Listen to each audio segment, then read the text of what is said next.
thing I think shows it probably a bit better down to the. There we go. That's the one. So.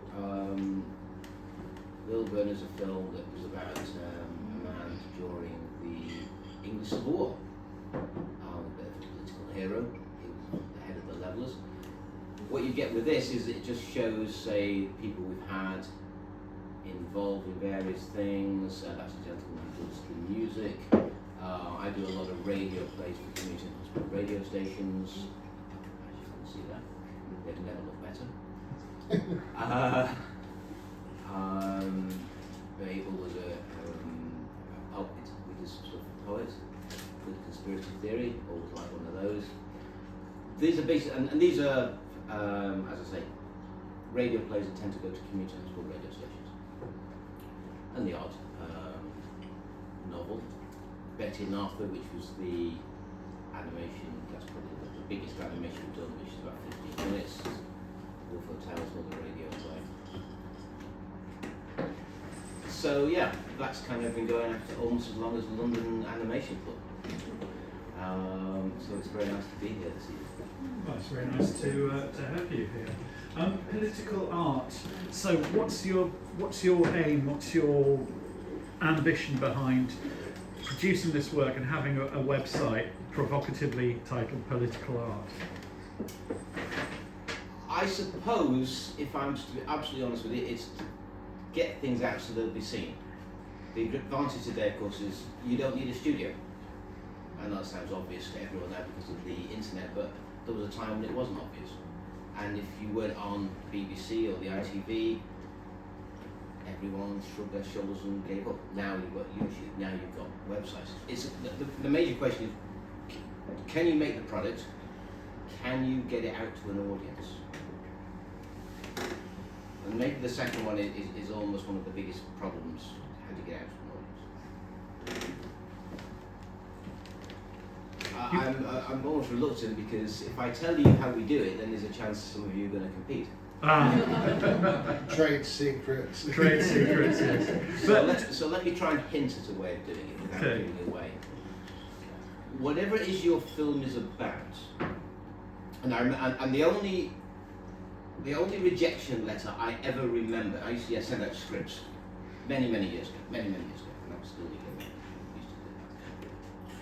The only one I remember was a rejection letter from BBC Stoke. I can't even remember the name of the author, but what he said was, know what it is you want to say, and then say it. So if you're going to make a film, know what it is, the point you're trying to make, and then find people who are interested in that. And then contact them in one form or another.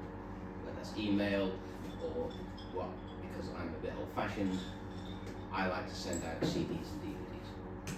So people have something physical in their hand. In a digital world, physical has a power all of its own. And I'll go no further than that.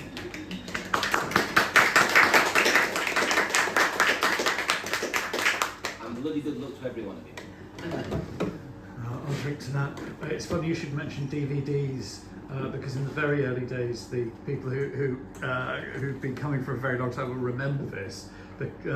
Things were programmed in a very ad hoc way, and I'd actually walk around the room saying, "Right, what you got? What you got? You got a DVD for me?" And it just. DVD, especially for you, Martin. You what? Sorry. I used to burn a DVD.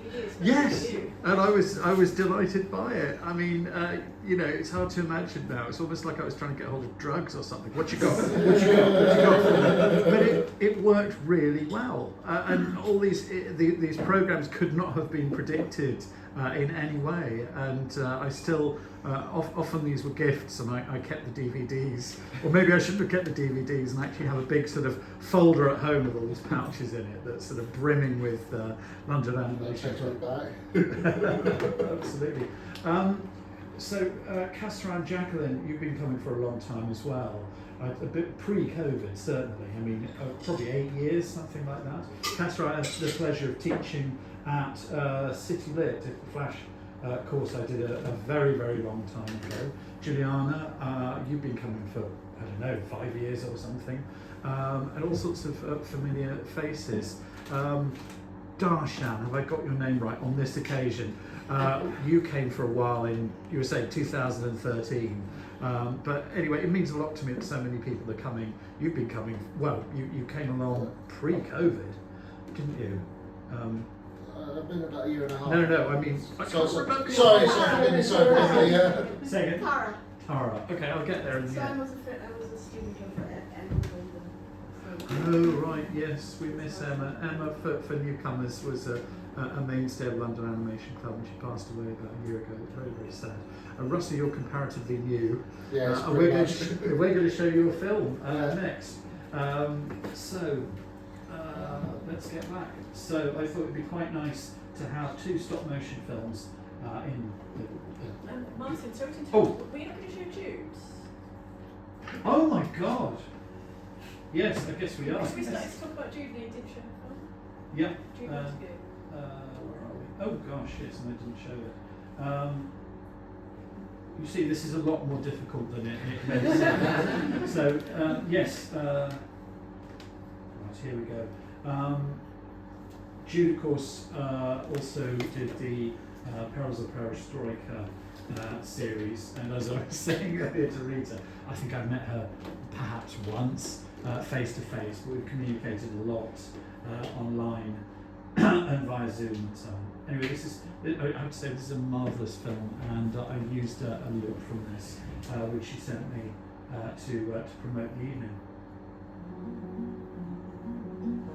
Ambassel. The bees are buzzing around Ambassel. If one seeks for honey, a cure can be wrought. The memory of Ambassel, the horse, the cart. The memory of Ambassel, so hypnotic. Does it arrive? Does it leave? Ambassel will love you and die for you. They say Guichen de Brekerbe is Ambassel, love symbol, half of the true cross. The monk of Ambassel spends day and night with the bees, serving sermons to his Lord. He spends day and night with the bees. Please forgive, he prays, please forgive, please forgive. Watch Ambassel for me, watch it with care. I am unsettled, my heart searches for love. It leaves its memory on my memory. When you get near Guichen, it's named Ambassel. Teleyayen is the river, the holy water of gold.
Jude isn't here. Be interested to hear. Do you know she did the music as well? I feel like I recognised her vocals.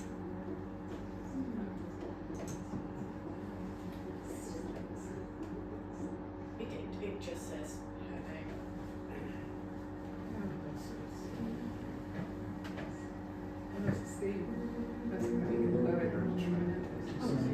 Yeah, well, very modern August, I think. It'd be interesting to know. Yeah, absolutely. And it looks like it's just done on printer paper with watercolour, absolutely beautiful.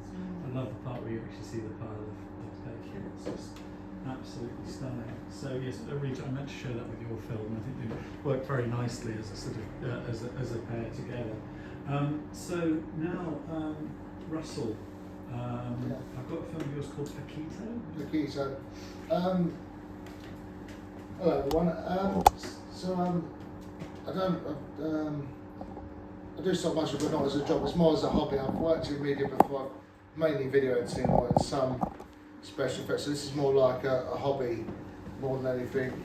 I did this film in lockdown because a friend of mine whose family all worked for an orchestra and basically got a grant from the National Lottery in lockdown because a lot of people obviously were out of work and all that, so especially for what they did, so they got a grant to play their music and put it on YouTube and all that, but it needs to diversify a bit. This is why I came in with the animation stuff, and the brief was from what my friend's mother gave me, was do it essentially like Fantasia, where you're inspired by the music and try and find a narrative for it, so to put the animation synergistically with the music. Yeah, that's about it really. Yeah, so I did it. It took about 5 weeks to do. Thankfully, because of lockdown, there's no distractions, so I could just sit in our bedroom, just animate one shot after next. Not much in the way of distractions, sort of thing. And that's about it really. So yeah. Well, most of your work that I've seen so far is these very, very witty kind of lip sync adaptations of old comedies. Scrap for ideas, that's why. Well, you were very modest about this, and I thought I'd like to show it because it's actually a film with a narrative. If I'm allowed to say, it is quite raw, but I thought that it's a shame you haven't introduced sound effects, spot sound, and so on, and then send it to some festivals. I need to talk with the mates about this. Not necessarily the copyright. I don't know what the situation is with it, but I need to talk to them first because they gave me a big legal document I signed on NDA and all that. So I need to talk to them first for promo stuff. But when a charity thing, so I need to talk to them about all the legal jargon. I think they'll be fine with it, but obviously we have to do it by the book, sort of thing. Yeah, that's the thing. Or do you? Wow. Yes. Yes. But yeah, enjoy though. Yeah. Absolutely. Anyway, so here we have Paguito. What's the title? Why is it title? It's the name of the song, Paguito. Oh, right, okay. Yeah, this is the name of the song basically. There's no reason behind it other than the name of the song. Right. Okay, here we go, Paguito.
sorry, I hope it didn't sound like I was suggesting that you should use copyrighted music. All I meant was No, it's you just could show it in after film I clubs like this.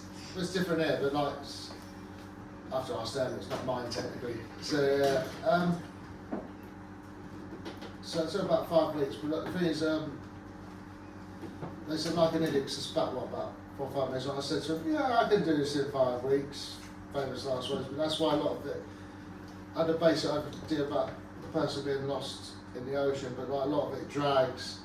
I was a bit reluctant to bring it, but you was okay with it though, because I just look back at it. Some of it I like, some of it, the bit at the beginning's a bit so-so though. Some of it I like.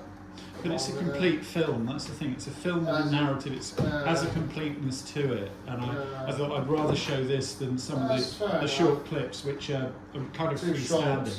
Yeah, I get that. And I think, you know, you've been ambitious with this, and it's, you know, you've got the shot construction and so on, and, you know, there's a filmic quality to it. So I wouldn't, you know, I do hope you'll complete it and, well, not complete, do a soundtrack with it as well. I think if I was to go back in hindsight, because I only had like 5 weeks to do it in, redo the beginning bit a bit more. The other half of it was fine pacing wise, but it's just that beginning bit. But yeah, it's one of them things. I never happy with it. I got about 400 for it, but I won't complain though, because like everyone was out of play, so I was happy with that sort of at the time.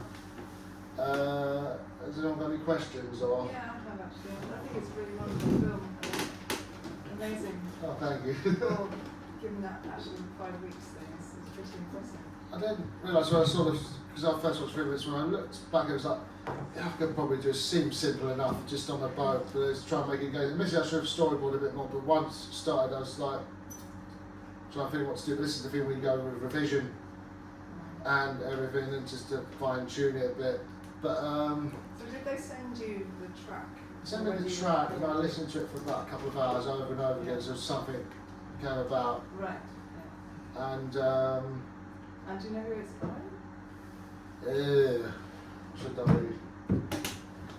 should I should have got before that, but It doesn't matter. no, I'll tell you afterwards. But it's I thought it was quite nice. It's, yeah. but it's so the idea was for them to be able to pay their musicians to do something. essentially, so like Yeah.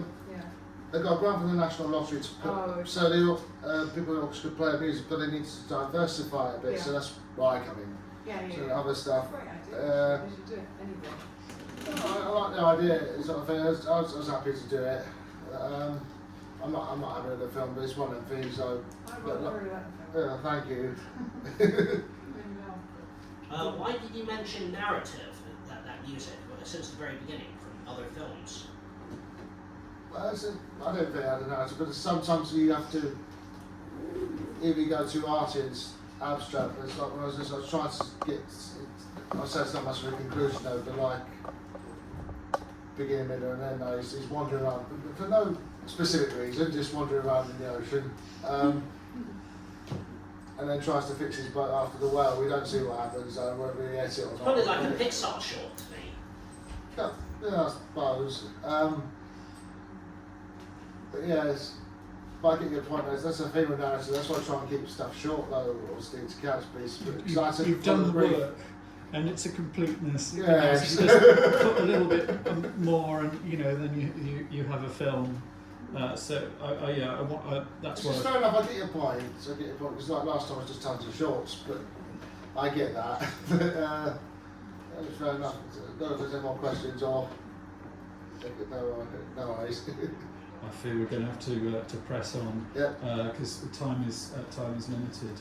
Now, Rob, you're teasing us here with another trailer.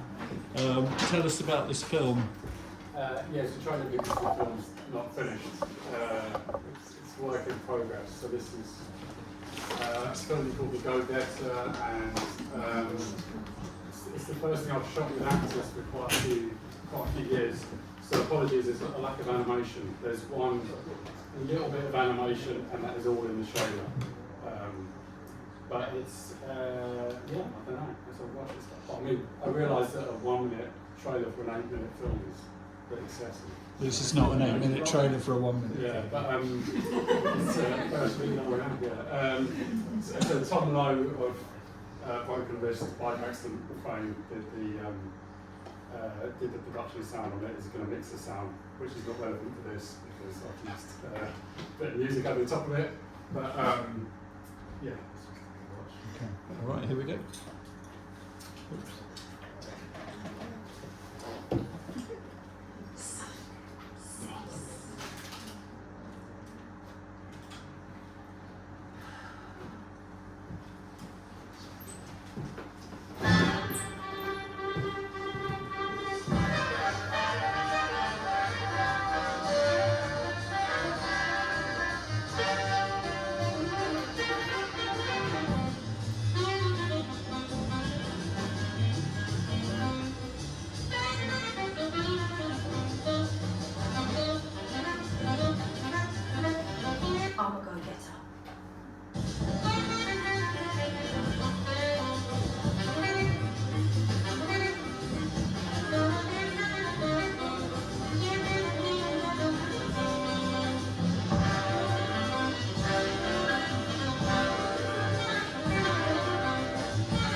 I can start today, straight away.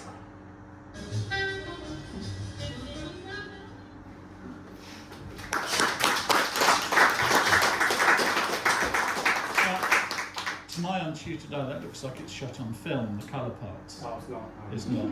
Okay. All right, okay. Funny lenses. Yeah, we used Joe Harris who shot it. He has a lot of homemade lenses, so he likes sort of coating his own lenses and just find random bits of glass and stick bits on random things with bits of gaffer tape. And so there's quite a few. We did a bit of experimental shooting and stuff like where he takes the lens off and then flip it round and then basically makes it into a macro lens and you get like super close-up stuff with anything that's blown out. So yeah, there's a few bits of sort of mucking about with a bit of experimental Well, I do hope you'll come back and show the whole film Yeah, when it's finished. Bring the guy along. He could maybe bring some lenses. You're a cinematographer. Yeah. That'd be great. Now, you're talking about macro lenses. I've got a film here from Stephen Ball. Well, he said, it's not animated, can I show it anyway? Yeah, it does seem to use macro lenses. So, thanks very much.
Whistle like whoa, whoa, something with a little scribbling, yeah. It's pretty bad. It's a shame Stephen isn't here. He works at Central St Martin's in the archive section there, and he's presented work here a few times. And he and Stuart both show work in a program called 1 Minute that a friend of ours called Kerry Baldry curates.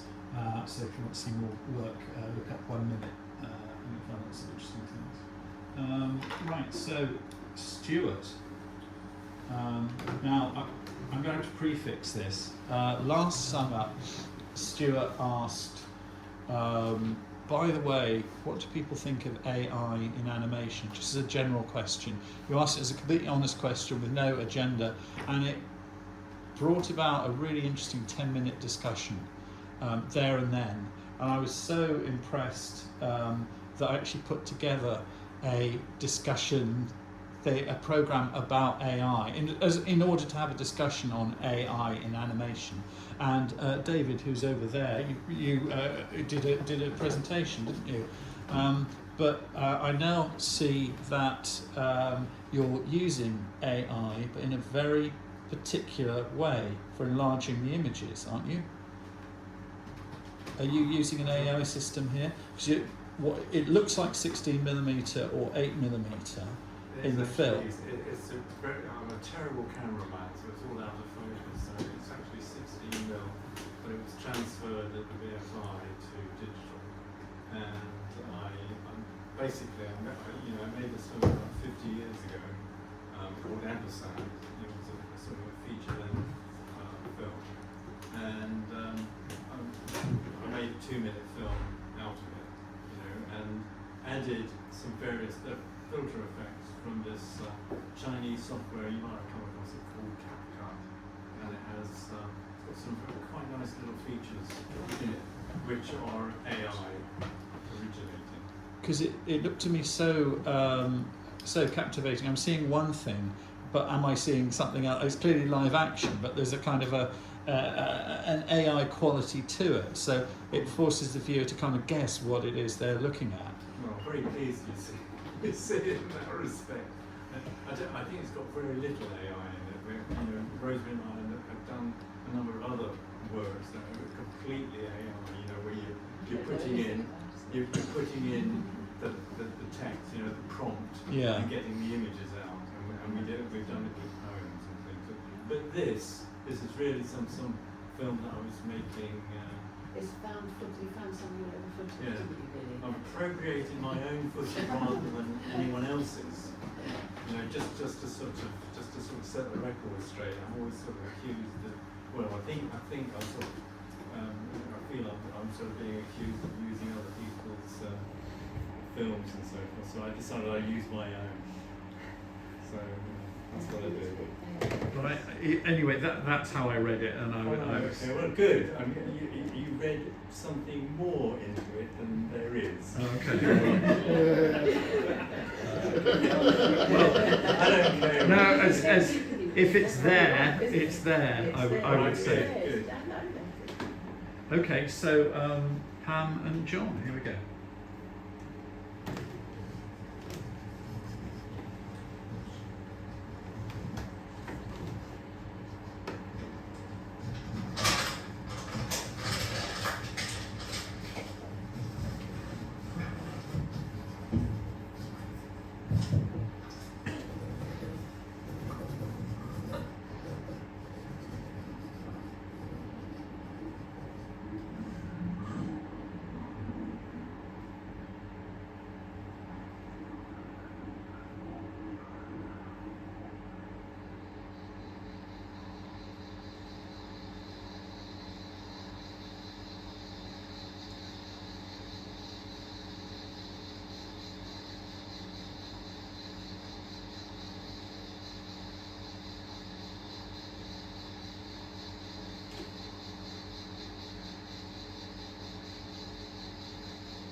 one that, to my eye, looked like it had used some AI.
the 16mm footage that is sampled kind of melds into itself, and sort of it gives it that sort of plastic feel to it, especially the last part of it. And it's just a filter that's available in CapCut. Oh, okay, all right. But it's nothing fancy. In terms of, I actually filmed all those people. Oh no, I knew you'd filmed them. It was kind of the image treatment at the end. Well, that's what I liked about it. Excellent, excellent. Okay, so Ben, where are you, Ben? There you are. Yes. So this is kind of, I've been using this kind of technique, which is kind of spray painting on top of organic matter onto paper. So you get these kind of silhouettes, which are called kind of sprayograms. And yeah, so I've used it in other films, but this was kind of like more of a kind of one film. So like the paper strips are like then kind of like shots one frame at a time, kind of it creates some animated thing. And this is brand new, isn't it? I think so. Yeah, it was this year, I think. Yeah. Yeah. So, but yeah, the footage goes between films really, so we're constantly reprocessing it. Yeah. Fantastic. All right, well, I'll see you soon. Right, see you next time though. Okay, fantastic. Thanks for coming. See you then. Okay, here we go.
uplifting film feed.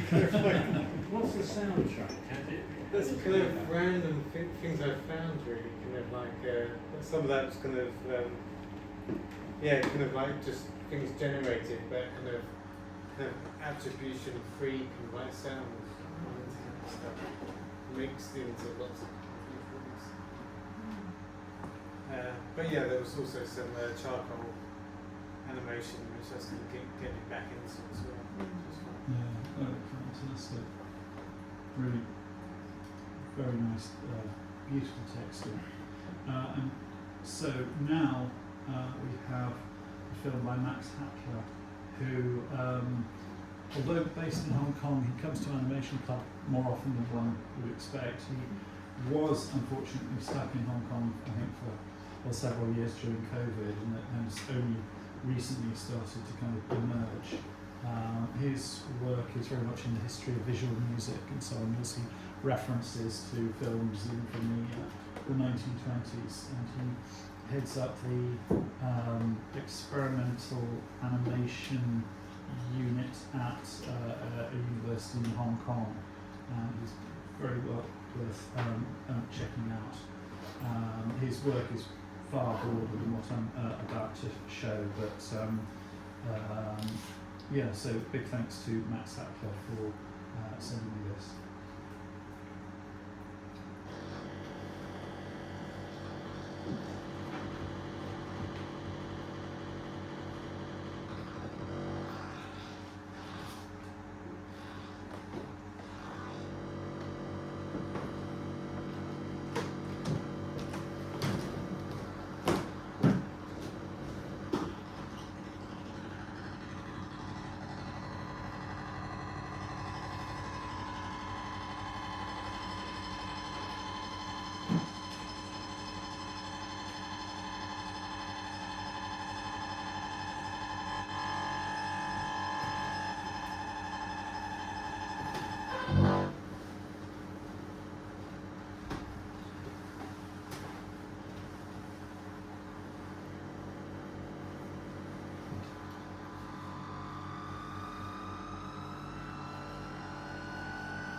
put a warning for flashing imagery there.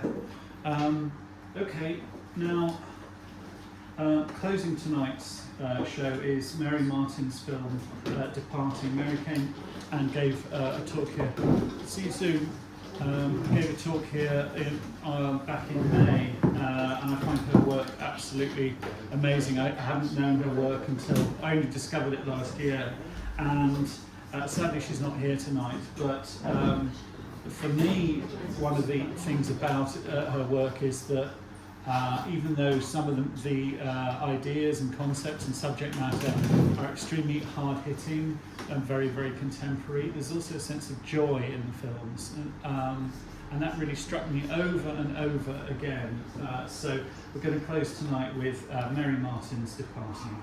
And I do hope some of you can stick around for a survivor's photo at the end.